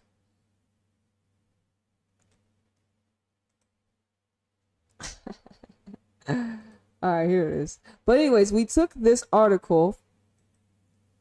And it was giving us some numbers, right? The unstoppable rise of women's soccer. So we're gonna be looking at the images. I'm not gonna be reading too much of it. We're really gonna be looking at the images. And I just asked chat. I put the link in here for ChatGPT to make some key highlights. And so this is what we got. We're gonna see some images. Key highlights from the unstoppable rise of Mexican women's soccer. Massive growth in viewership, engagement, and sponsorships. Liga MX female TV attendance tripled in 2 years, reaching a record 3.6 million viewers. For the Apertura 2023 final, social media engagement is explosive. 261 million interactions in the last year at a 12.8% engagement rate, surpassing the men's 40 surpassing the men's league in 4.8%. Sponsors are seeing 2 to 3x the return on investment compared to Liga MX men's team. Damn, the women is selling in Mexico. I'm telling you, as they should. Stadiums that fill with energy, not just seats. Talk about it. The total attendance surge from 371K over 550K per tournament, averaging more than 500,000 across regular season and playoffs. That's a lot of supporters, bro. In 2023, Liga MX Femenil ranked 3rd globally in average attendance, besting leagues like Germany and in Spain. Damn, Liga F and the German league. Sponsorships, milestones, and media deals. BBVA took naming rights in 2019, and Nike became the exclusive official league sponsor in 2023, supplying match balls, cleats, and youth investment. Nearly 20% of the league's income comes from media rights, vastly outperforming the global average of 6%, a sign of rapidly monetizing spiritual connection. Say that again. It says nearly 20% of league income comes from media rights, vastly outputting the global average of 6%. Wow. A sign of rapidly monetizing spiritual connection. This isn't just business. It's a cultural and spiritual awakening. The league isn't solely driven by money. It's deeply anchored in land, identity, and ancestral ritual. Clubs like Tigres, Renatias, Tuzas, Club America, Chivas, and more, building spiritual resonance environments with grassroots initiatives, community rituals, and spaces for mother athletes. It says the spiritual model versus the imperial growth. While WSL and NWSL chase expansion and bigger venues, trying to cover up over spiritual emptiness with infrastructure, Mexico is plugging into ancestral currents. Fans aren't just buying tickets, they're practicing divination. Sponsors aren't just funding, they're investing in cultural renewal. Media isn't just broadcasting, they're amplifying ritual ceremonies. That depth of spiritual alignment is something no expansion or stadium move in Europe or in the US can regenerate, excuse me. Say it again, that depth of spiritual alignment is something no expansion or stadium move in Europe or USA can regenerate. Mexico is not just rising, they're ascending. Man, niggas. listen. Hold on. Let's see some of the images, right? Because we pretty much wrapping up here. It says women's foot soccer is a different product with its own characteristics and needs, which generates and tells unique stories. Exactly. Shedding the light on women's soccer. This is, hold on. Before we dive into this, I want to read this one. So this was written May 4, 2023. Road to 2027. Why Mexico could be women's football next big market. Women's football in Mexico is at a crossroad. Liga MX Femenil is thriving, while the national team has been floundering. What's going on and what happens next? Those that know speak out. Damn, how long is this hold? Alright, it's not that long. Supporters around country have got behind women's football, yet the national team's struggling.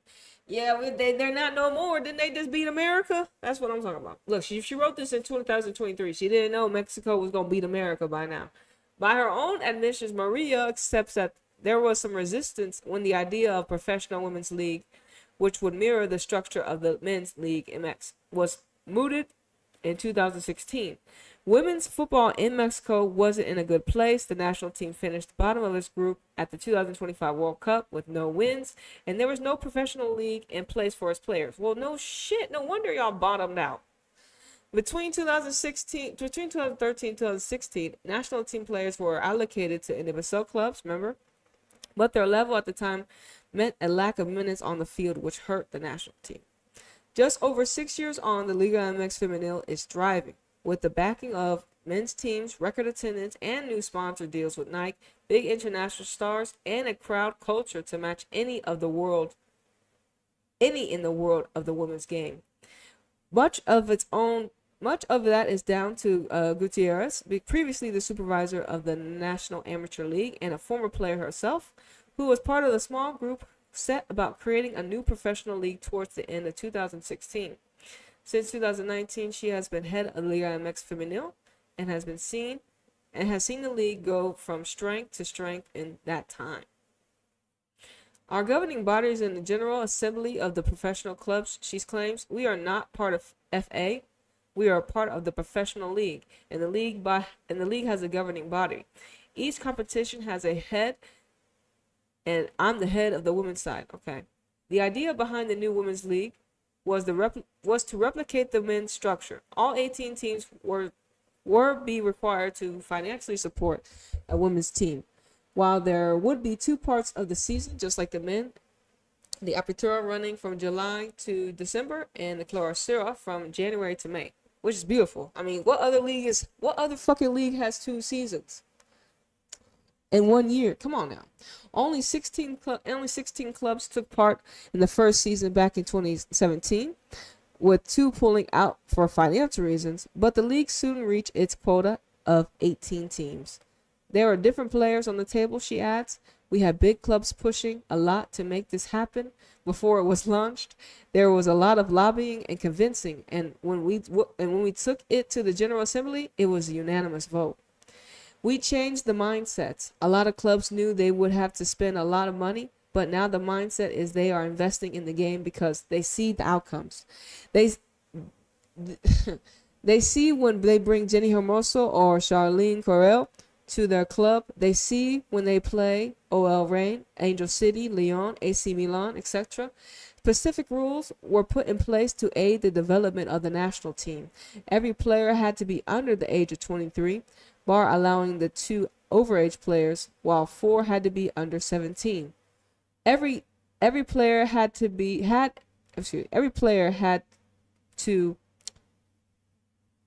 Mexican? What? Every player had to Mexican? And what? Okay, we're gonna skip that line. I don't know what. Every player had to be Mexican, and initially the league. I get what you meant. Every player had to be Mexican. Initially, the league was split into 2 groups of 8. That has been adapted year on year as the league has grown. but it's having an effect on the Mexican youth teams, where Gutierrez points to the U20 national team beating Germany for the first time. Some people didn't understand it, but it's given us the outcome. Damn. Like I said, nigga. Look, people were already talking about Mexico finna be lit in 2023. Okay. Let's go back over here. We got about the study. We got Liga MX 101, fan consumer profile, 3 sponsorships, 4 TV coverage, 5 media, 6 stadium attendance, 7 social media, and 8 case studies. So we got some pictures. First started in 2007, 2017, and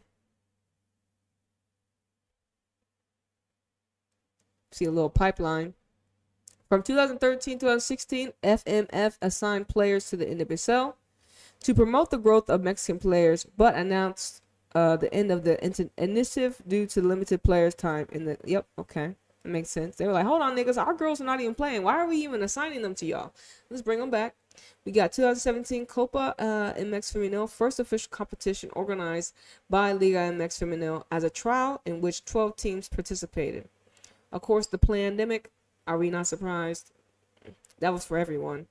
The Guardians 2020 tournament broke viewing records with 4 million viewers. Wow. People were needing that football during those times. BBVA comes in. The bank acquired the league naming rights. So it says the champions. 2018, the league began to take shape. The first full year of completion with 16 of 18 teams participating. The dream begins 2017. Oh, I did that whole backwards. Oh, I'm sorry. I'm so sorry. I did that whole backwards. So the dream begins in 2017. First league's official tournament with 16 of 18 teams participating. 2018, the league begins to take shape. First full year of competition with 16 of 18 teams participating. And then BBVA in 2019 comes in. The bank acquired. And then, of course, the Rona. And then foreign players are, in 2021, foreign players are allowed to play Liga MX Femenil. 2022, VAR arrived to help in playoffs. 2023, first exclusive partnership. Nike wanted to join in. Nike became the official Liga MX Femenil match ball. The deal included giving cleats to players across the league. And then international competition. The Summer Cup and the CONCACAF Champions Cup were announced, beginning a new era for Mexican women's soccer. Exactly. See the most title holders. Okay. Look at me, official. In the article. Top goal scorers. International talent. World Cup stars, Olympian stars. A salary coming up. 3.5. Oh, I mean, their salary need to come up. LOL. Fan consumption. It says 56 of the respondents are women. So majority of people that watch Liga MX Femenil are women. And we, you know what I'm saying? So majority of the people that are watching Liga MX Femenil are women. 41 are men. That's what they say. That's what the article statement says. Is the article lying? Are they lying? 48 of them respondents are millennials, and over 28 are Gen Z and Alpha. 60% watch at least one Liga MX Femenil game per week. 20% increase in consumer sentiment when sponsors is linked to Liga MX Femenil. 35% increase in purchase intent with a brand linked to Liga MX Femenil team. 60% of respondents say they interact with at least one Liga MX Femenil team on social media. Instagram and TikTok are the most used. Sponsorship. Liga MX teams, sponsorship deals, so the clubs deals. We got to get some more for Chivas, for Cruz Azul, Tijuana, some of these other teams that Damn, but that's pretty. It's a lot. Here are some of their sponsors, exclusive sponsors. Financials. It says with the average annual investment, what is that? 43,243. The Liga MX teams have sponsorship ROA up to 1 to 18 for 18. What does that mean? This represents a 2 to 3x increase compared to the men's leagues. Damn. So, dang. TV coverage. TV audience from 2022 to 2024 is only 11K, 24K, 25K, 27K, 35K. Liga MX female TV audience has increased 3 times in the last 2 years alone. Club America Tuesdays final 3.6 most viewed women's soccer game in Northern America ever. Competitive audience. TV ratings for Liga MX Femenil Clausura 2023 final second leg equaled or even surpassed those of the men matches during the same tournament and even some European top matches. Atlas versus Chivas. Club America for Santos. Tigres versus Club America. Who is this? Pumbas versus Club Leon. Damn, not they putting. Damn, look at that. England, Manchester City, Manchester United. Ad spin. Top investing ad brands. Sentimental. Okay, some of these ads.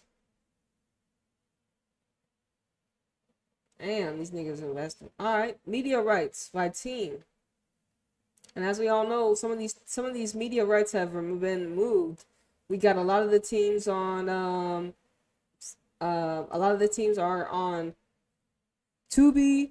We got Football Donde Si on YouTube. A lot of the teams are also, they not only do they have these media rights, some of the teams are streaming their women on their own platforms like YouTube, mainly on YouTube. That's where I see them as well. So financial and Liga MX Femenil top media rights are worth 20 times more. It says Liga MX Femenil top team media rights are worth 20x less than the men's top team. Okay.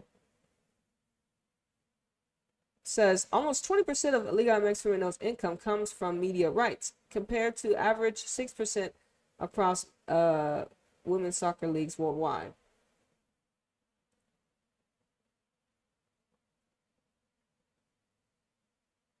So average attendance from people, Monterrey be packing the house. Average attendance. Playoffs this season. It's worth noting several games are played either on training facilities or alternate. So Tigres, y'all be averaging about 75 fans a year. Okay. Averagely. Okay. 18 matches, 75. And their average is about 3K across the board if they round it all up. Club America Tuesday, 4. Okay. Man, Monterrey got hella support. Chivas, yeah. Hey, but everyone got a little fan base. Stadium attendance. Total. It says in 2023, Liga MX Femenil was ranked number 3 globally in average attendance per game. So we have England with the 7,000, Bayern, the German league with 2,000, and then we got Liga MX with the 2,000. This is on average, based upon everyone added, right? Okay. It says women's soccer is more liked and supported by the media. Okay. Across several media, Liga MX Femenil received more than 2x positive mentions compared to Liga MX Men last year. Social media. The awakening of a social phenomenon. Liga MX social media audience grew 2 times during last year.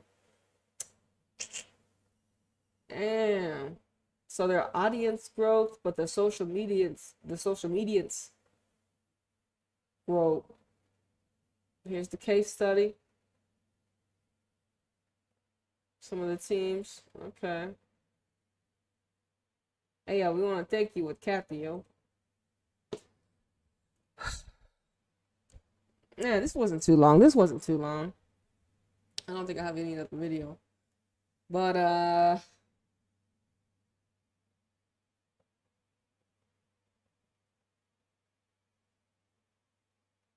is this it?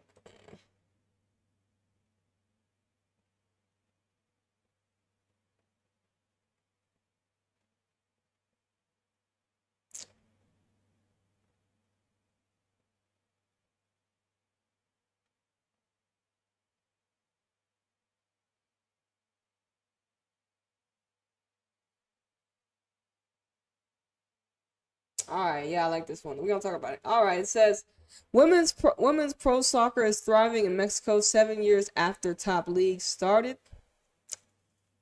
This was 2024, November 28. Mexican striker Charlene Corral, who just won a title with Tuzas, right? Packed up for Spain in 2015 because her home country didn't have a professional league. Women's soccer in Mexico has transformed since then. However, more than 50,000 fans attended the Women's League final on Monday and watched Monterrey, oh my goodness, beat Tigres in a penalty shootout. The Liga MX launched in 2017 and features 2 competitions each year. Of course, the 2 seasons, yes, okay. The growth has been exponential. I can tell it was very fast. The growth has been exponential. I can tell it was very fast, says the 33-year-old Charlene, who returned to Mexico 3 years ago to sign with Tuzas, which lost to Monterrey in the semifinals. It's nice to see that every day more people know who you are. In the past, you were known in the women's soccer circles, but a lot of people know who the players are and the national teams are. Okay. At Charlene, who won the scoring title with Levante 2017-2018. It was not like that in the past. Monterrey in Mexico's north averaged 11,000 fans, about 11,000 fans in their home games for the Apertura Championship. It has been incredible, all the support, not just here but in the whole country. Of course, there are places with less fans, but in Monterrey, it has been incredible, says Monterrey goalkeeper Pamela, who played for Barcelona during a stint in Spain. See, there's another Barcelona player, Pamela with the P, bro. Another player with the P name blueprint. The P pattern name player. This is crazy. So we have another confirmation.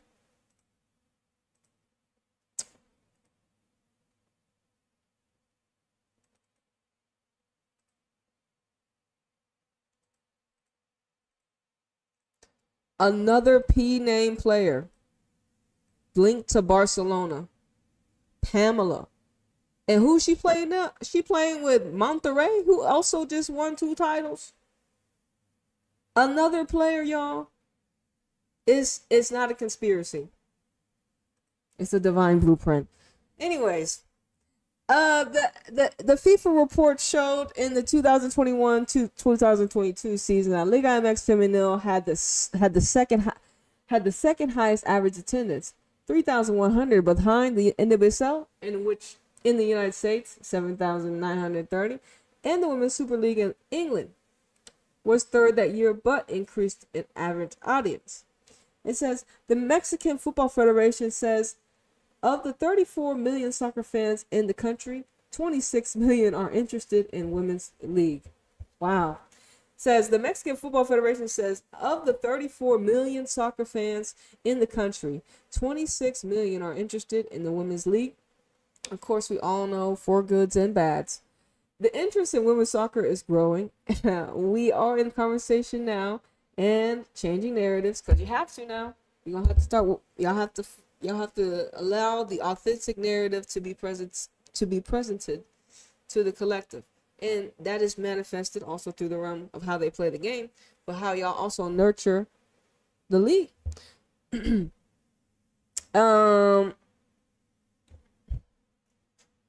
The interest in women's soccer is growing. We are in the conversation now. In changing narratives. And that allows us to talk about how much the game has been developing in our country. League President Mariana Gutierrez says, the Associated Press. It says, in the Mexican League, the women's teams are affiliated with the men's top flight teams and play in the same stadiums, which can boost attendance. The fans are also watching from home in the 10th round of the Apertura. 5.75 million fans tuned in to watch games, setting a league record. That previous mark was 4.6 million, set in the 2024 Clausura. Women are thriving not just in soccer.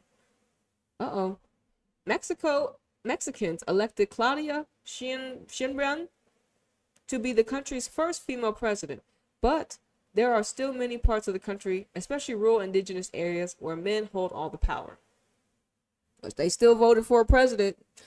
Y'all still, even though there's some places that, nigga, that's only for a little bit until Claudia come through, nigga, she gonna mow all that shit down. I'm just telling you, what you gonna do, nigga? It's the president, huh? What you gonna do? What you really gonna do? Anyways, Mexico, like I told you, and I know the illusion of presidency and all that stuff, but I'm just saying, America had an opportunity to have a woman president. Y'all see, they chose the latter. But Mexico was like, hold on, we've been had men president. It's time for a woman now. Look, excuse me. Many of the women playing in the top league started their careers competing alongside men. I started playing with my cousin, and from 5 to 12-year-old, I played with the boys, says Stephanie Mayor, who has played in 2 World Cups for Mexico. People used to tell me, don't play soccer, focus on your career, and get to work. But I wanted to be a soccer player, and I said I'm going to make it and live out this profession. The growth in women and the girls playing organized soccer has zoomed from 50,000 in 2019 to 1.5 million last year, according to FIFA. The national team, once overlooked, has begun to develop players better and achieve better results in international competitions. Last year, Mexico won the gold medal at the Central American Games, then won its first ever gold medal at the Pan American Games. This year, Mexico beat the United States 2-0 in the Gold Cup. For the national team, it's important to have strong and committed clubs, because then you can have great players and a solid national team, said Andrea, the director of national teams in Mexico. The 58-year-old Rodi Barag, the team captain at the 1999 Women's World Cup, was appointed in December 2022. I would never have imagined that the results would arrive so quickly, she says. It just shows that we are on the right track. It was so much faster than I could have imagined. Mexico did not qualify for the last Women's World Cup in Australia and in New Zealand, and missed qualifying for the Paris Olympics. The next Women's World Cup is in Brazil, 2027. We have the means to have a good team. Mexico has the infrastructure, strong clubs, a strong federation, a talented girls that are gaining confidence. National team coach Pedro Lopez says, we have the talented players. We have everything to be contenders. We just need to believe it and gain more confidence, he adds. While it happens, Gutierrez can only hope that the league continues to grow. It says, in Mexico, everyone breathes soccer, and the gender is not that important. That is why the women's league is gaining relevance. Watch it. Gutierrez says, Mexico is doing it great with women's soccer so far, type shit.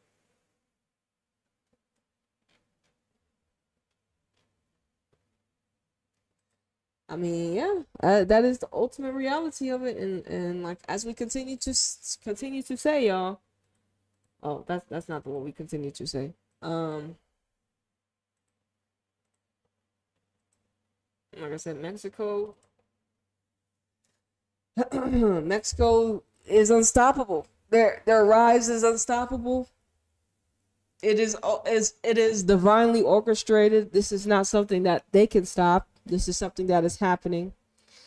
And like I said, the WSL clearly they're going through a lot of problems. Clearly, and we're just gonna watch the downfall of it, and document it, and hopefully people that play with Football Essence escape that geographical location, because it's going downhill. You don't want to be in the room when it burns. Okay, so they already been warned. I mean, clearly with the rebrand, it's like, and that's the thing. It's like they are putting these things in the players' faces. Us as the observers, yeah, we have a different way of seeing it. But it's like, what do the players think about this rebrand? Like, what the fuck?